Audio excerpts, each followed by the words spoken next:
it made headline news. It made news. That may be. Again, how does then apprising Mr. Copeland of it further the purposes of the gang? Because it furthers his involvement, because he's still in the gang. He can still promote himself. He still promoted himself as YSL, as being a part of the group that shot at the Lil Wayne's tour bus. Do you have any evidence that he does that?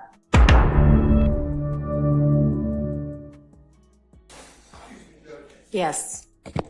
While you're reviewing this, with all due respect, I want to renew my motion for mistrial based upon shout out to Harvey. Entirety of the record up to this point. I think it's impossible for you to parachute into this. I think this morning demonstrates why it's very difficult for the court to do that without having the background of the last 6 months of testimony.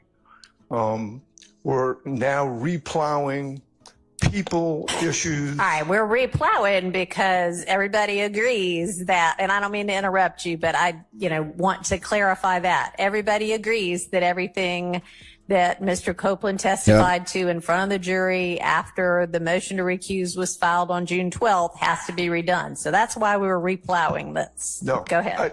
Okay, but yes, I don't know everybody's nickname yet. That's true. But this is not in front of the jury, and evidentially, I'll either make the right ruling or I'll make the legally incorrect ruling, and that's something for potential appeal. That's true in every case. And I don't ever know the facts of a case before I start to take, Harvey, stop hurting her feelings, man. I find out in the course of the trial, or I find out as the motion is being presented. So, yes, it would certainly be easier if I had heard 6 months of testimony that came before this, but I don't think it is a basis for mistrial. I disagree entirely. You would know the basis and the people's names and the testimony had you been the trial judge up to this point. And I get your point. Before trial, Tia's getting defensive. You don't necessarily know the evidence. We are way deep into trial now. You would have heard this evidence. You would understand the context. And we wouldn't have to replow the contextual basis. So I'm just renewing my motion. All right, I appreciate it. You're not wrong about factually speaking, it is more difficult, but legally speaking, let it go, Harvey. Man, he's going to mess up the whole defense. So we talked about this in another video. The reason he's saying this is because he had a motion for a motion for a mistrial. And the biggest reason he said he wanted a mistrial in that motion was because the judge wasn't going to have enough time to review everything that's taken place in this case. Exhibit A right here. She doesn't know the nicknames. She doesn't know who Lil D is, Big D, Big Nut. I mean, she's over here struggling to figure out who everyone is. And it's, again, not wasting the court's time, but it's wasting the court's time. So Harvey is making the point. Hey, judge, see, this is exactly what I was talking about. You're up here struggling, having to review something we already went through. Just cause a mistrial and start over, because we're basically starting over anyway. Judge Whitaker is not feeling that. Y'all saw in the video that we did. She got her feelings a little hurt, and rightfully so, because he's not questioning her incompetency. But I see how she could be taking it that way. It's interesting. And Lauren said he wants it on the record. Could you mind, as you're making this analysis under 20 OCGA section 24-8-801 D2E, I'd like the court to just denote that in a good case is, that I think it's a good case, is Stafford, STAFFORD versus State. That is 312 Georgia 811. It's in Division 5A as in Elisa. 865 Southeast 2D 116 2021 case.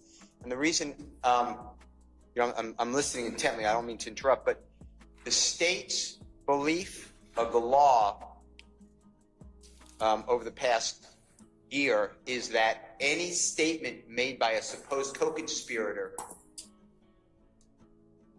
to another co-conspirator who speaks with the police, I agree, Young. furthers a conspiracy. And as Mr. Sharp said, that is just spilling the beans unless it really does something to promote the conspiracy. So even what the state just said, I get my information from Mr. Garlington. My point is that doesn't help the state, because if I'm in a conspiracy with Mr. Adams to steal a pencil, and I tell Mr. Adams, I stole the pencil, or Haley, who I'd like to introduce you to, stole the pencil. Shout out to Haley getting thrown under the bus. As part of our conspiracy, Mr. Adams, then repeating that to law enforcement, doesn't do anything to assist us. Now, if he said cover for Haley, give her an alibi, that is different. So the point I'm trying to make to you is, I'm not so sure that there is a conspiracy. Like, I'm just telling you, I know you're working hard, and it's all appreciated, but Mr. Nichols hasn't really been mentioned in this case. He was not mentioned in an opening statement. He has one little section on I can't remember the year, 2014, but I don't know the year, small drug case. Otherwise, he's not mentioned. And that, I'm not trying to argue for the Honorable Ms. Westmore and Mr. Harvey, but that's why he's always asking for 105 instruction. But the point I'm trying to make to you is, this exercise also has to inject, if you don't mind, why the state is saying it furthers a conspiracy. Just getting information does not further a conspiracy. That's my point. Thank you. Thank you. And, Your Honor, if I can add some additional facts, because I don't want to. This is not the only time in this interview that Mr. Copeland talks about the Lil Wayne bus shooting. So this is the first time. He actually talks about the details of the shooting.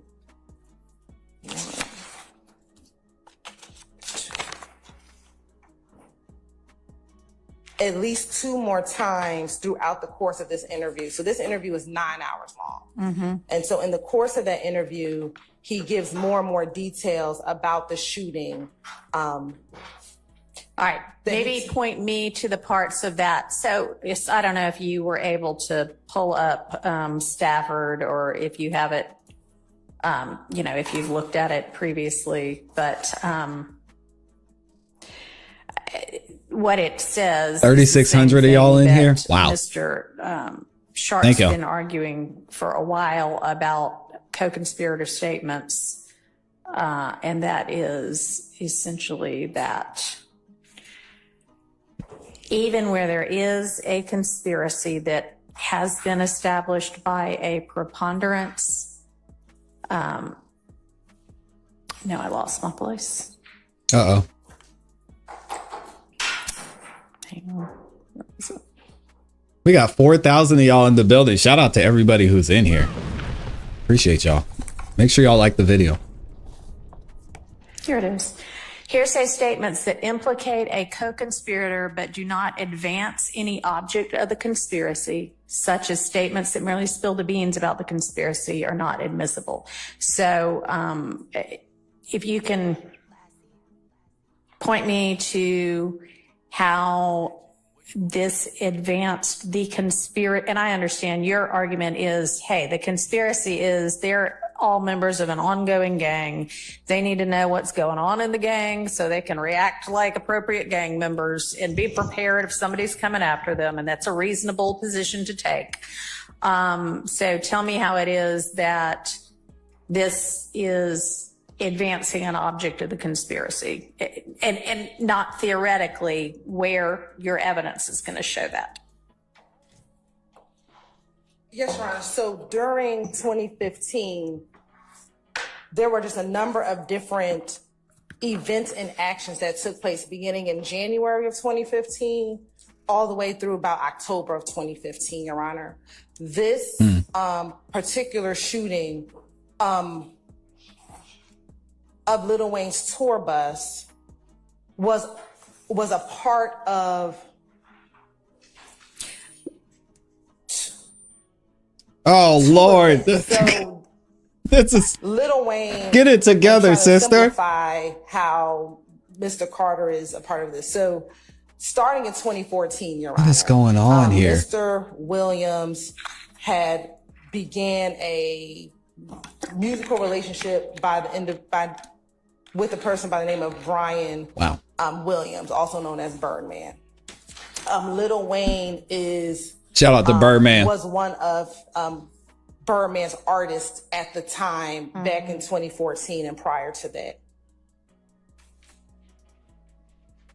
Evidence has come in that members of YSL, specifically, have made threats against individuals who we believe supported Lil Wayne during this ongoing dispute that they were having. Is Birdman alleged to be in a rival gang, or he's just a rival record producer in the industry? He wasn't a rival to Mr. Williams, so they just had beef friendly with Mr. Williams.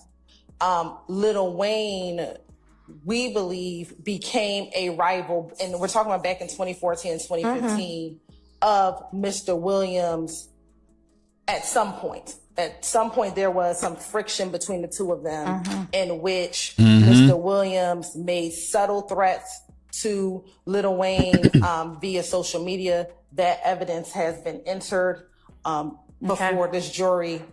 And we believe that the gang, when Mr. Carter came to Atlanta, there again, like I said earlier, volume is low.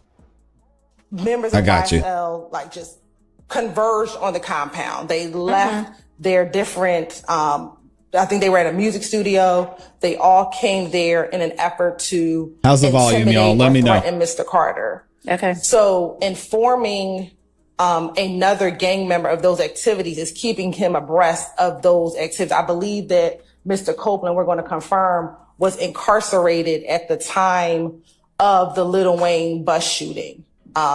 And I want to make sure I confirm that for the record. So we believe that he was being kept abreast of what was happening while he was incarcerated. And then once he was released, he was provided this information in order to, whatever the next steps were, whether it would be to further intimidate Mr. Carter, but he was made aware of everything that occurred while he was in custody. So do you have any evidence that then when he got out of custody, he also began to participate in this threatening of Lil Wayne and his peeps?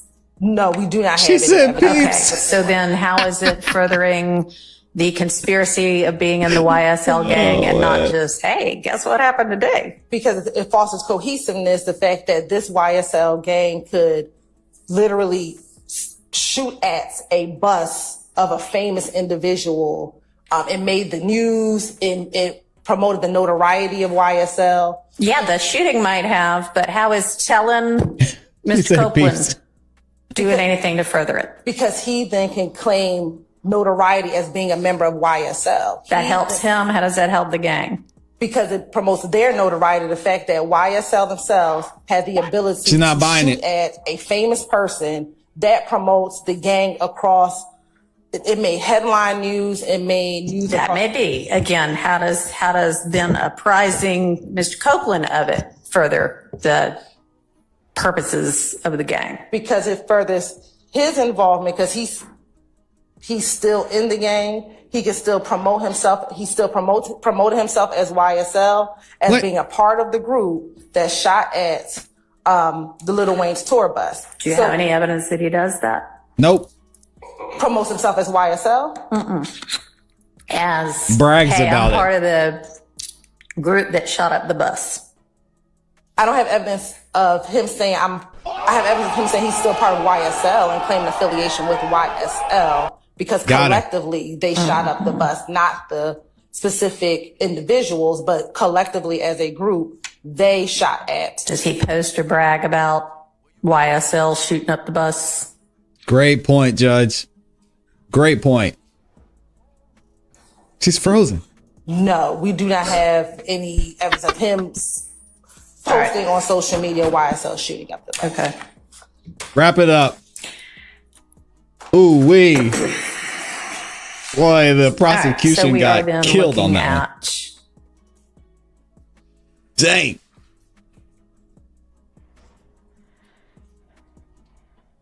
'61, line 22 through 62, line 14, where he says, I get all my information from Lil D. Because everybody's talking about it. He knows what's going on. And I don't think y'all have sufficiently satisfied the co-conspirator exception there. I'll keep that part out. Let's move on to the next one.